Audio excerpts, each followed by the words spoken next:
তিনি বিস্তারিতভাবে প্রকাশ করতে পারেন তিনি যে গাড়িটি বিশেষভাবে পছন্দ করেন, কিন্তু আমি জানি আমি কোথায় যাচ্ছি এবং আমার লক্ষ্য কি।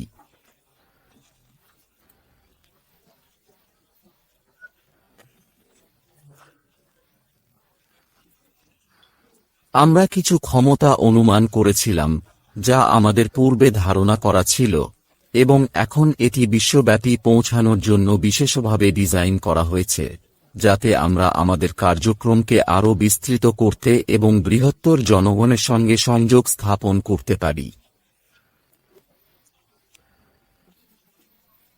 আমরা একটি পক্ষের জুরিতে আছি। অনেক পাশ শুধুমাত্র 3টি বলছে জেমি মানে। এখানে কিছু ব্যক্তিগত গ্রুপ বলছে আমরা মিডিয়ায় দায়ী সম্পর্কিত একটি ইমেইল পাঠিয়েছি।